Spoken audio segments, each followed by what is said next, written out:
Hi, my name is Elizabeth Adela Oshodi, and I would like to remind us that we need to speak up our minds in love.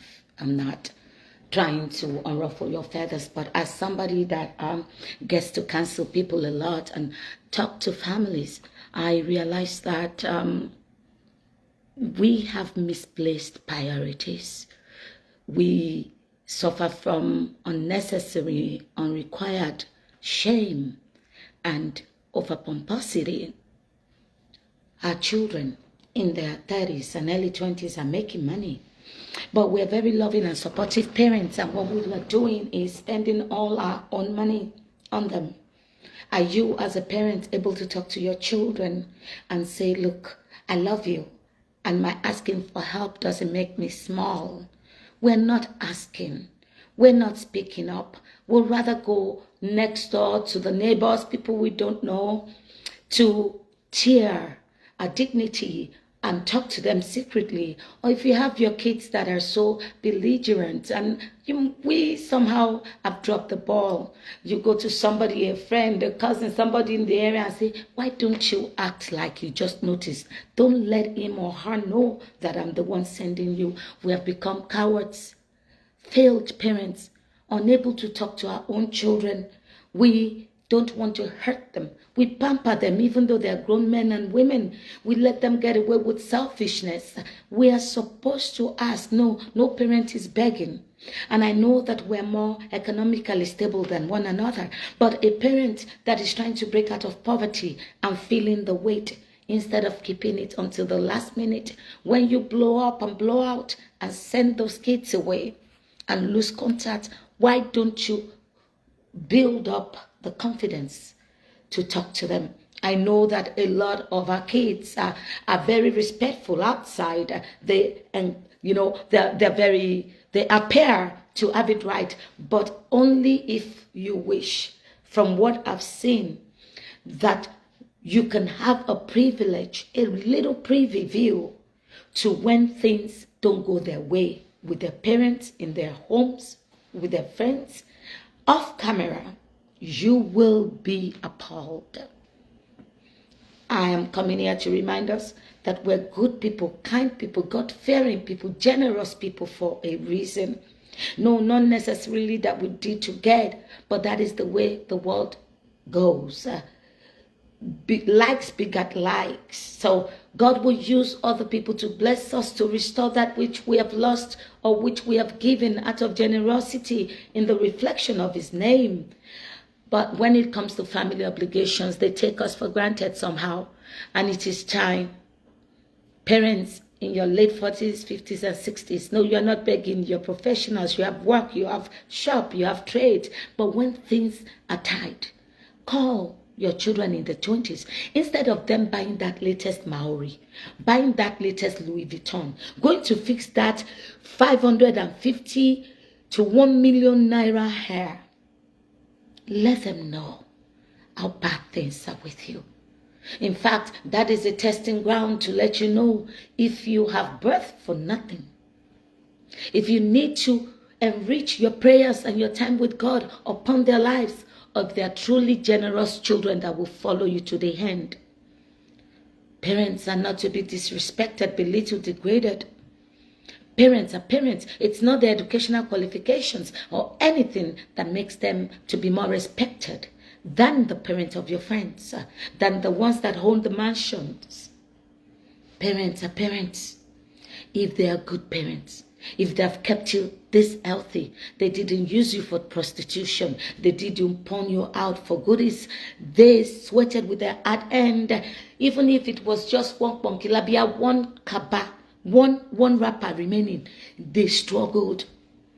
I am appalled at seeing the homes of some people. Somebody was telling me about that Igwe or whatever his name is that died in that plane crash. May God bless his soul.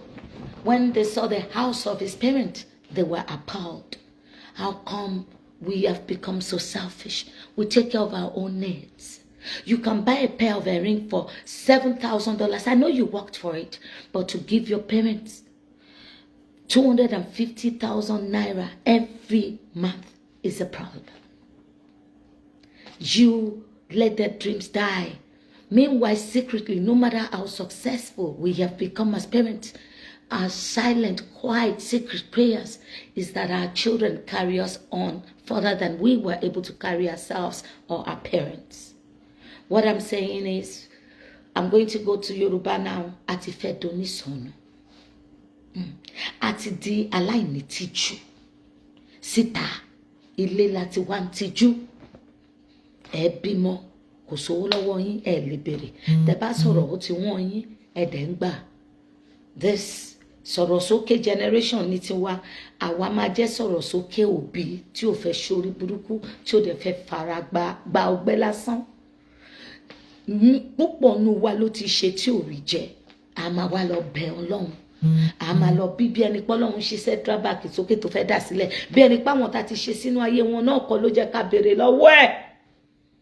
Mi ní entitlement o, but ó jẹ́ ká lè béèrè. Pé lágbájá jọ. Because nǹkan tó common láàrin àwọn èèyàn wa ni pé kẹ́ máa sọ pé ó ń sìrègùn. Nítorí oore la ṣe ń sìrègùn. Kò ń ṣe nítorí àdánù. Tá a bá sin ẹni tá a ṣoore fún ní àwọ̀ ẹlẹ́ran ara yìí nírègùn, à ń láti mọ̀ láti sin Ọlọ́run ká má bàa jẹ́ àṣemájèrè, àṣe bí erin tó ń jẹ bí èèrà. Because mo ń wọ̀ tí mo ń wò sí, mo ń wo gbogbo àwọn èèyàn. Ẹ sáré wá bá mi, ò ṣe bá mi sọ̀rọ̀ fún ọmọ mi báyìí, ò ṣe sọ létí ọkọ mi báyìí. Kí ló dé tí wo ò lè sọ? Tó ò lè sọ fún. Tó dìgbà tẹ́ bá tún di yín sí fáráàta, third party, kẹ́ tó lè yanjú ọ̀rọ̀ inú ilé yín. Ọkọ tó fẹ́ àbíyàwó tó fẹ́, àwọn ọmọ tó bí, àwọn ni wọ́n, aláìmoore ni wọ́n, abarajẹ moore náà jẹ́. But ìwọ ò tí ì mọ̀ kó kọ́kọ́ máa sọ díẹ̀díẹ̀ kó tó turn up the volume. For me, kí n máa gbọ́ kára lékejì máa gbọ́ nǹkan tẹ́ ń fà. Torí ìta la ti ní tìjú, ní tìjú nínú ilé wa. Right ẹni gẹ́gẹ́ bí òbí tó ṣiṣẹ́ lọ́mọ tó tọ́. Láti sọ fún pé bí báyìí ló ti ń dùn mí. Ní ṣe lásán. Ní ṣe lásán. Gbogbo nǹkan tá ń fara iṣẹ́ yìí pọ̀ jù. Overtime tá ń fa ìyá Ọlọ́run oníjọ́ ń gbòkú wa wálé o. Lórí 60-70 hours contract tá ń filẹ̀ tó yẹ pé létà ń sọ mọ́gèjì àráyè gbádùn ẹ̀ àti wá fira wa sọ̀kò. Lórí àwọn géńdé. Ọkọ aláìlálùbáríkà, ìyàwó onínàkúnà, àwọn ọmọ tí ò mọ̀ọ́re. Àwa sọra wa di ẹni tó ń jìyà tó ń ráre, ẹni tó jókòó sí di òróǹro tí ò rí jẹ. Ọmọ ẹyẹn ṣó mọ nǹkan tó ń ṣe fún ìyá àbí bàbá girlfriend ẹ̀. Mi sọ pé ìyàwó ẹ̀ o. Ṣó mọ irú àwọn ẹ̀bùn tó fi ṣe birthday present, bó ṣe ń bọ́ọ̀lù ní club tó ń fi champagne ṣe kásikẹ́ẹ̀tì. Ṣó o mọ̀? Ṣó o rí quality aṣọ tó ń wọ̀? Bàtà 1,300 tó ń kó sí, pọ́ọ̀sì 550,000 tó ń rà. Ṣó ń rí? Ìyá dẹ̀ ń jẹ o. Ó dẹ̀ jẹ́ gbèsè kiri o. Ó dẹ̀ ń ṣọ̀lẹ o.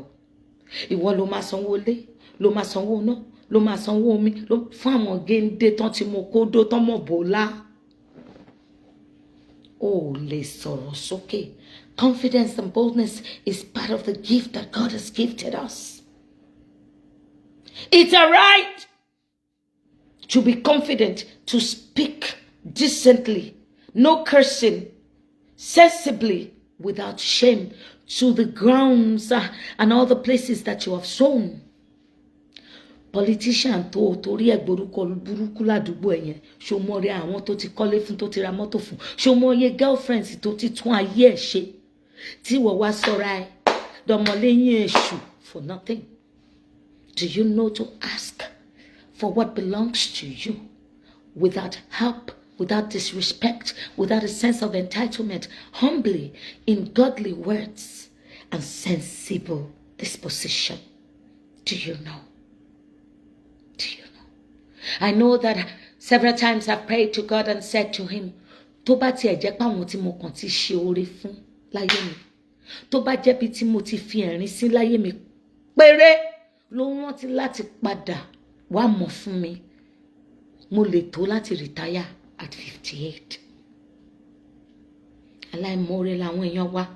Ẹ máa bá ọmọ mi sọ̀rọ̀ tí òbí ẹ ṣì wá yáwó lọ́wọ́ yín, á dẹ̀ máa fi yé yín pé my parents are okay, wọn ò ní ìdí kankan, àmọ́ mi ṣiṣẹ́, dáàdì mi ṣiṣẹ́. Ṣé èèyàn ṣiṣẹ́ mi ipò ń rere ibẹ̀ kó? ṣé ó ń ṣiṣẹ́ mí pé gbogbo owó yẹn ló pé ṣé ó ń ṣiṣẹ́ mí pé kò ní nǹkan tó ń bọ́ lọ́wọ́ ẹ̀ sọ lọ́kàn nípa oore tó ti ṣe tí ò rí oore yẹn gbà padà. Aláṣẹdánú, aláṣẹ ìríra, aláṣẹ máronú ni most of us. We are self-jeopardizing all the principles of God according to the promises of fruit sown. We do goodness without realizing that we're doing it as unto Him. We help, we feed, we stand with people without reminding God. We know He's omnipotent and omniscient. We know He knows everything. He sees. He created us. We know He knows. But do we let Him know that we know you know you are the only source, the only anchor? Baba mi ma jẹ́ ṣe lásán nítorí yín. Peter by your God kúrò nínú good zero lókù. Abokan rò pé ó ṣe wà lọ gbàǹbò mi ó ṣe ó ń padà wá mọ̀ fún ẹ. It's because we have not respecting the burdens that this life holds. We're not. Ṣé kò kí n ṣẹlẹ̀ sí yín ni? It doesn't happen to you. Owó 13 tùjọ. Ọjọ́ tó bá jẹ́ kẹ́ lọ fi ṣe nǹkan tó dáa. Inú kẹ́ gbọ́ pé yàn kú. Àbí kẹ́ni tọ́mọ ẹkú sáré wá bá yín kó fẹ́ yáwó. Àbí kí nǹkan kan ṣẹlẹ̀ kó dá àìsàn hospital. Mọ̀ pé ṣú ò dúró. The Bible says that Satan roars around like a lion looking for whom to devour. Kò dìgbà tó bá yá wá jẹ ní flesh. Gbogbo àwọn nǹkan tá ti bọ́lọ́run sọ, gbogbo nǹkan rédè tá ti kójọ, tá fẹ́ fi ṣe nǹkan, tẹ́gbẹ́ máa fi bẹ́ẹ̀ pé. Bẹ́ẹ̀ ni wàhálà ń wọ̀, bẹ́ẹ̀ la iṣẹ́ tó ń wọ̀, bẹ́ẹ̀ ni ìdààmú ń wọ̀. Àánú iná dẹ̀ ni o. Àánú ọkàn tá a gbé yìí ni o. Kò ń ṣe tìka o. Kò ṣe nítorí pé onínàkúnà alágbàná ni wá o. In fact, àwọn tá a yá lówó tó ń san, wọ́n ṣe pàtí, wọ́n pelére. Àwọn tá a yá lówó tá a ṣàánú fún lánàá tó fi gbọmọ kúrò lọ́spítù, wọ́n tún bímọ lémọ́, wọ́n tún ra mọ́tò, wọ́n kọ́lé. Àwọn tá a ń títorí ẹ̀fẹ́ bí panú tí ò dẹ̀ sí garanti torí wọ́n ló bí wọn. Òbú ẹ̀ náà gbà jáde okó ẹ̀ ló fi dó wọn. Kò mí pé wọ́n padà bọ̀ wá san oore fún ẹ̀. Because tẹ́ bá mọ irú àwọn ọ̀yà ọkọ ìyá ìyàwó tó wà ń tà ń sìn, àwọn aládàáni kan jẹ́ ìwọ tó dẹ̀ jẹ́ pọ́lọ́run ló gbójúlé tó ò sáré, bó bá sáré gọ́ǹbó ló fẹ́ sá sí. Wọ́n bọ́ ṣe ń fa aṣọ àdúrà amúrèdì wọn, bẹ́ẹ̀ náà ń tọ́ kándù lé wọn lórí. Bọ́ ṣe ń lọ sílé babaláwo, bẹ́ẹ̀ náà kúrò nílé ọlọ́ṣun tó ń so ọmọ wọn mọ́ gbogbo oore. Àwọn tó bá súnmọ́ kọ́ máa kọ wálé. Ìwọ, the only thing tá à ń ra wa létí ni pé as a Christian tí ò fẹ́ ṣèkà, tí ò fẹ́ pààyàn, tí ò fẹ́ ya aláìmoore sí Ọlọ́run tó máa fi. Because there are lots of people around I can join the hot mamas, the single mamas of America, the Kiniko mamas of Nigeria, àwọn Kiniko association òbònà ń tà ń bẹ, connections náà wá wọn bá tẹni jẹ́ ni. Ẹ ṣáà rí Doris Ọ̀gálà tó jáde tó láwọn pastor ń lòun kó máa lọ blackmail àwọn èèyàn kó máa fi wọ́n ṣe damage control. But ìwọ ò ṣe yẹn. Ìbẹ̀rù Ọlọ́run kò jẹ́ kó ṣe yẹn. Kò kàn lánú ẹ lágbárí ẹ báyìí. Consistently, the Bible says pray without ceasing. Bó o bá fẹ́ gbábọ́, no, Ọlọ́run rántí mi orí tí ń ṣe síta, má jẹ́ kó já sásán.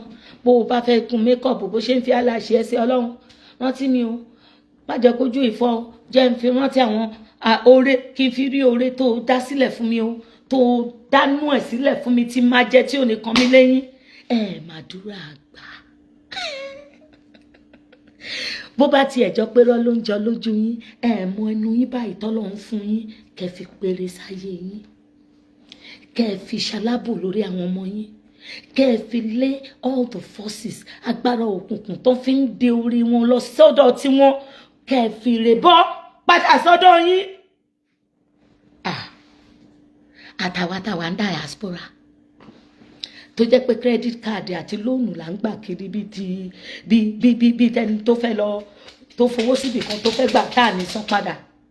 Àtẹ̀yìn tẹ̀wá Nàìjíríà tó jẹ́ pé you know an average Nigerian around the world right now, I want to promise you, tí ò ń ṣe part of a cult, tí ò wà proximal to power, wàá pààyàn, wàá purọ́, wàá dọ́kọ̀, àtọkùnrin àtobìnrin ni o, àbí kò yọ oníbàárà bó o bá yà sábẹ́lé wàá fi style yà sórí TikTok wàá yà sórí social media wàá má ṣọ yìí ẹ báyìí wàá dẹ̀ fàyà bí ẹni tí ò níṣẹ́ lọ́wọ́ tí ò ṣe nǹkan kan rí lọ́jọ́ ayé tiẹ̀ bó o bá mọ̀ ìyàwó pírẹsidẹ́ǹtì kó o wà l'Àbújá ní gbogbo ibi tágbára wà lẹ́kọ̀ọ́ kó o jẹ́ ọ̀rẹ́ ìyàwó Sanwó-Olú kó o jẹ́ ọ̀rẹ́ gómìnà èèyàn mélòó ló mọ gómìnà? How many governors do you know? How many senates do you know?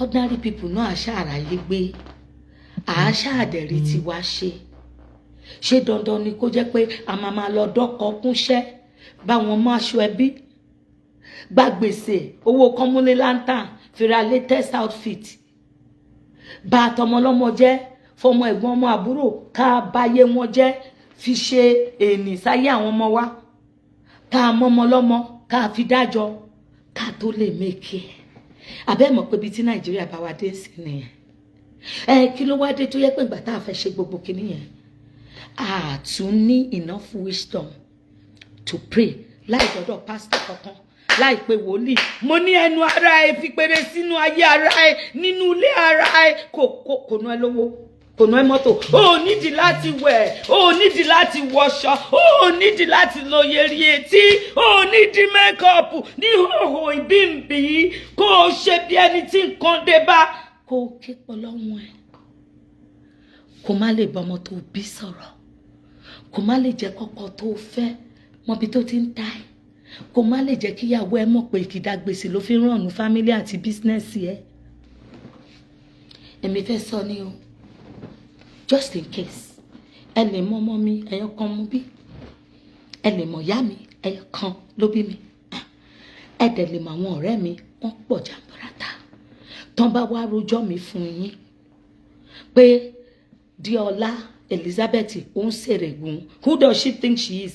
Ẹ kọ́kọ́ jẹ́ kán ẹni kan máa sẹ́ńpẹ́ náà ẹni kan ṣàlàyé ẹjọ́ yẹn bó ṣe rí fún yín torí máa béèrè èyí tí máa fi dírẹ́sì tí máa gbowó lọ́wọ́ John lọ fi kí Paul ká Paul mo bò mọ́lé kó tún dómi bí ẹni máa pa mí kó bó bẹ̀rẹ̀ sí ní gbóná màá rádà pé pé ò dẹ̀jọ́ ẹ̀gbọ́n mi àbúrò mi ṣe mo rí change díẹ̀ ńbẹ yẹn kan sáfẹ́rẹ́ máa béèrè o mo kàn ń sọ ni o àwọn bí tá ti ṣe sípọ̀ tá àrírí ẹ̀kọ́ èpè ni o ègún ni o kò ń ṣe pride. I can't ask her. Why should I? She should know the right thing to do. He should know the right. Mama. Àwọn tó dẹ̀ mọ́ have been sidelined, sidetracked by àwọn tó láyà. The audacity of Nigerians is what you ought to understand. Mi ò rò pé understand the formula tó ń ṣẹlẹ̀ nígboro. Mi ò rò pé ó yé yín àwọn afògùn sóhùn bá ní sọ̀rọ̀. Mi ò rò pé mọ́yẹ Nigerian tó ń lọ sókè. Òkè ọ̀hún ní kí iṣẹ́ àwọn lọ síwájú o. Wọ́n ní táwọn bá ṣe sọ ni kó ṣe jẹ́. Wọ́n ní gbohùn táwọn olóyìí tí n bá ń pè pé kó ràn mí lọ́wọ́ kó má rí nǹkan mi ṣe àfi tó bá gbọ́ tèmi. Mọ̀ I keep telling you pé kò sí bá ṣe lè fọ́nkì tó we are spiritual beings. The fact that you don't do it doesn't mean that that's your auntie that looks elegant and sophisticated bí ẹni tí ò kí ń lo tọ́ílẹ̀tì kò mí pé kò ń lò.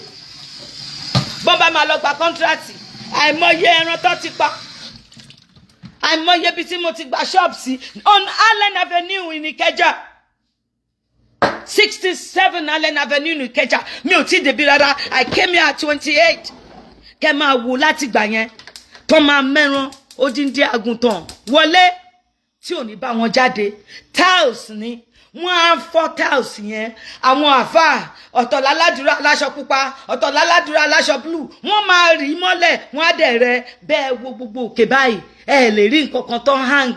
Naive, stupid, ignorant people. You think it is what you see that is the power that they're using against you. In fact, ó ti débi pé Ọlọ́run fúnra rẹ̀ ọ̀rọ̀ wa ti fẹ́ sú báyìí.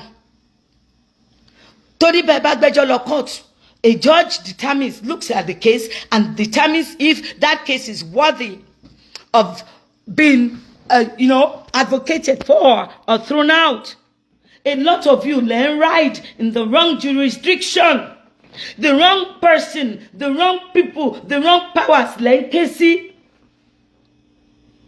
You are not understanding. In all we get understanding. You are devoid of understanding. Absolutely ignorant. Gbogbo nǹkan tó yẹ kẹ́ kàkún lẹ́tí fọwọ́ wà dànù. Kò mátà sí yín. Tó bá yá ọmọ àwa bàbá ẹ̀. Tó bá wá ọmọ àwa ìyá ẹ̀. The other time mo gbọ́ tí rọ́pò. Bàbá tó ń pè rọ́pò tó máa ń ṣàròyé gan yẹn. Ọ̀rẹ́ máa ń pa mí lẹ́rìn. Tó ń sọ ó ní bàbá ti ṣiṣẹ́ lọ láti Monday di Friday, ó jàjàdé Saturday, ìwọ ìyá ìyàwó Ọlọ́run ní ṣe wá níyà decoration wà wá mú list gbogbo nǹkan táwọn ọmọ yẹn ti ṣe nígbà tí bàbá wọn ti lọ wà wá kò lè lọ́wọ́ bàbá òpònú náà òun náà wá yẹgba á lóhun disciplinarian á máa wá na ọmọ ẹni tọmọ bá ṣẹ̀ bí kò bọ́mọ wí o ẹ má sọ àwọn ọkọ yín di bàbá àjẹ́ o because èmi nìyá àjẹ́ ńgbà tí mò ń tọ́ àwọn ọmọ mi wàá máa gbọ́ I will tell your mommy for you. Your mommy will not buy chocolate. Your mommy, wàá dẹ̀ kó wọn lọ sí ice cream shop. Ìwà máa fẹ́ pọ̀n, wàá máa fi gèrèsì agbárí wọn kàkà kó fún wọn ní kó bá wọn wí kó punish wọn. Ó wá sọ mí di ìyá àjẹ́. Ǹgbà tó yá èmi náà gbọ́n. Kò ṣẹ́nu rọ́pò mo ti kọ́kọ́ gbọ́. Mo pè é jókòó ni wá mani. Ṣé kò sí? If these children offend you, you deal with them. Because they are bad for. Fún discipline tó fẹ́ kẹ́ máa wá ya kẹ́ máa wá yanjú kẹ́ máa wá ṣe ọ̀la yín lẹ fi ń tàfàlà àwọn ọmọ kì í gbàgbé iṣẹ́ yín gbàgbé nǹkan tí ìyá àti bàbá yín ṣe ni tí ò bá sí pé we are culturally boxed generation tiwa àrí ìyá bá wa sọ̀rọ̀ àrí àwọn ọmọ yìí láti pè ìyá àti bàbá wọn iṣẹ́ ni they have no connections or contacts àfẹ́yìn tí òbí bá gbé sọ́dọ̀ wọn. They are strangers. Afanti to buy a chocolate wa, tó ń gbé bọ́ọ̀sì wa. But your actual family, your children are like strangers to them. Ta ló wá fẹ́ bá wa tọ́mọ. Why do you think I do what I do? When I was bringing up my children, mo rí help. Samson, Adeoluwa wa, ìyàwó ẹ̀gbọ́n mi á wá, mọ̀mísí mi á wá spend time. Ọmọ ọ̀dọ̀ wà ńbẹ̀. And I knew how stressed I still was in my primary basic assignments. Let alone àwọn ọmọ tó wá ń gbé l'America ní London, Canada, Taiwan yọ̀ǹda ọmọ fún wọn. Wọ́n ní àmọ́ mi were fine. Mọ nǹkan tó fi ń pàtì gbogbo were fine yẹn. Lẹ́yìn, you're not involved in the life of your grandchildren. Olú ti tọ́ tiẹ̀ káwọn náà lọ́tọ́ tí wọ́n. Right! Èmi náà ti tọ́ tèmi kan lọ́tọ́ tí wọ́n. But kò ń ṣe bíi pé kọ́ má lè pè wá. Wọ́n say, well, mommy, what are you doing this weekend? Mommy, I was trying to do this project and it's a little difficult. So táwọn ọmọ wa bá lè béèrè help lọ́wọ́ wa. Tó yẹ pé 98% gbogbo àwọn ìyá àti bàbá tẹ́ ń gbé wá láti Nàìjíríà ọmọ ọ̀dọ̀ lẹ́wà ń fi wọ́n ṣe ń bí. Kí ló dé táwọ̀ wá lè béèrè lọ́wọ́ àwọn ọmọ wa? Tí bàbá máa yẹ̀yà sílẹ̀, tí ìyá máa yẹ bàbá sílẹ̀ tó máa fẹ́ pọ̀n at 70, 80, 90 wọ́n mọ ládùúgbò ló ń jẹ́ ìgbà tẹ́ ti gbé ya yín sábẹ́. Kí yá dẹ̀ jẹ bàbá kú. Because tá bá sọ̀rọ̀ ń sìn máa fún mi l'example Adeleke Tinubu torí mọ̀ wọ́n ara yín 1% nírú wọn all around the world in any nation. But àwọn lẹ gbé síwájú àwọn lẹ fi ń ṣe example ẹ̀rọ àwọn mẹ̀kúnnù ẹgbẹ́ yín ẹ̀rọ ẹni tó wà lọ́nkàn lé yín. You don't ask. You are not realistic in your expectations that you have set. Ta lẹ fi ń wé mi gan-an ẹfẹ ni tẹ fi ń wé mi wọ̀nyí kí n wá pín sílẹ̀ kí n tú bí kẹ̀kẹ́ ọ̀rọ̀ ọmọ ọlọ́gbọ́n ni mí kí n sọ gbogbo pattern tó rìn àwọn tó ṣe lóore nǹkan tó need láti ṣe ibi tó tojú bọ̀ tèmi ò lè dé tí mi ò dẹ̀ ní dé tí máa fi kú by choice. Àwọn wo ni ẹjọ́ ẹ jẹ́ ká mọ pọ̀nkì wa lábíà fún ní pọ̀nkì lábíà mbà yín du lace mbà yín du gold mo kàn ń sọ ni as somebody in the public space and a personal life coach. Mo ní ṣe mọ̀ what your rights are. Àbí ẹ ti fúngbìn ìka àti pride débẹ̀ tẹ́ fi lè béèrè tó yẹ pé nǹkan tó yẹ kó cost ní $1 ó ti wá ń di 20,000 mọ́ yín lọ́wọ́ ẹ wá ti ìra yín mọ́nú ilé ẹ mutí tó bá dàrú ẹ gbọ́njú nù ẹ ṣe ẹ̀yin lẹ máa rẹ́ni tó ń fa sìgá títí o èyí tẹ́yìn ṣe láti kóòpù nínú ilé ẹ mọ̀ ẹ admit ẹ It's like you're living in other people's lives. Tẹ́ bá wá róbi tó pẹsẹ̀ délẹ̀ tó dúró tẹrù ẹ̀. Ẹni kò jọ mí ṣé ó fẹ́ pa ni. Ó dìgbà tán bá di pẹ́là mọ́ yín lọ́wọ́. Tó yẹ pé àwọn orí social media ló ń control wọn.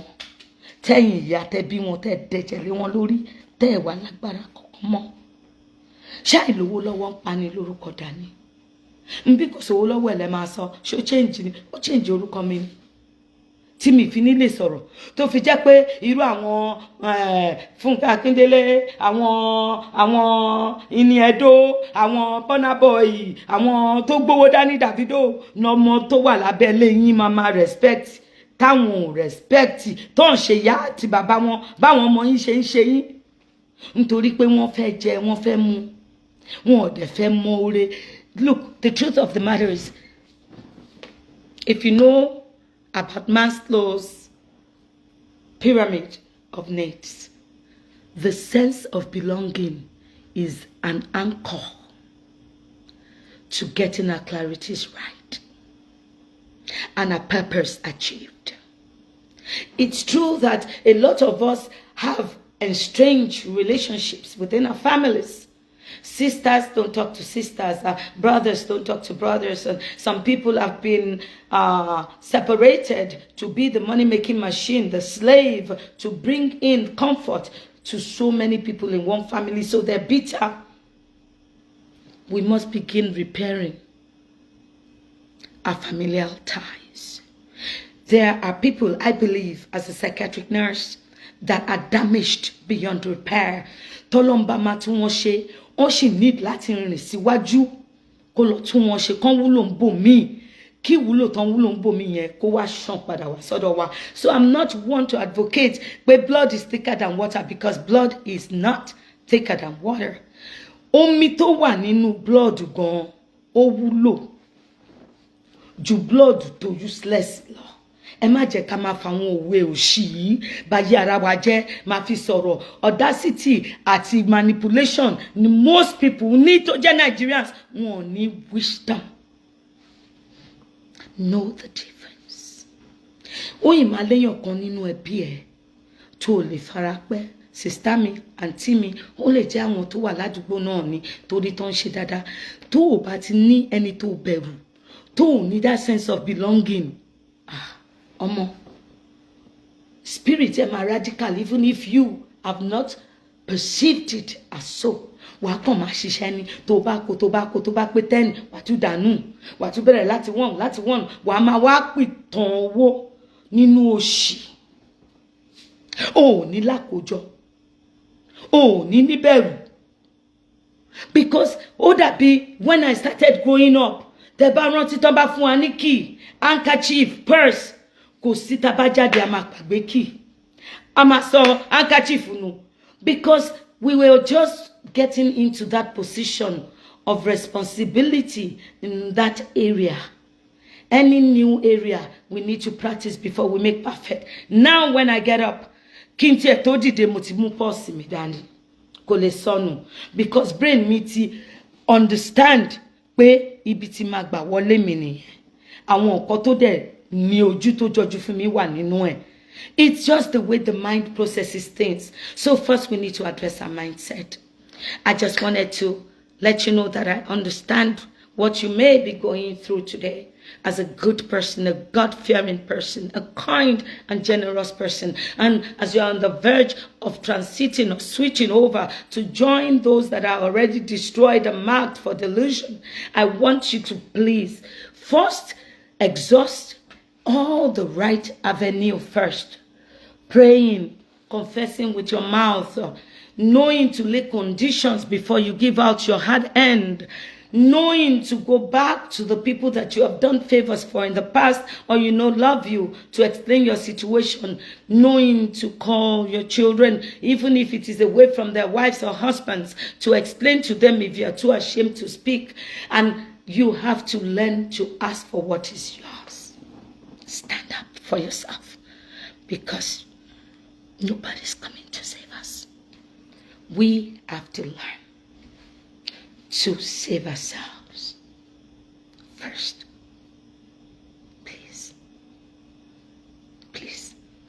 ẹ̀dẹ̀ má gbàgbé ẹni tó ń wò kí ń wò yan ìwọ tó ń help tó o fẹ́ lanu bẹ̀rẹ̀ help kò ń ṣaṣọ ẹbí náà ni kò fi mú wọn ni kò fi bọ́ boyfriend àbí girlfriend tí ò ní lárí o báyé tí ẹ ṣe máa dáa tí yìí máa kún ọ̀rọ̀ ẹ tí ọwọ́ máa kanwọ́ láti jẹ́ lọ síwájú fún ẹ the progression of your life the advancement and execution implementation of your dreams and goals and ideas to help you establish yourself and position you láti máa pa owó lọ́nà tó tọ́ àti lọ́nà tó yẹ. Your girl Elizabeth Adeola Oshodi Irio Odabo.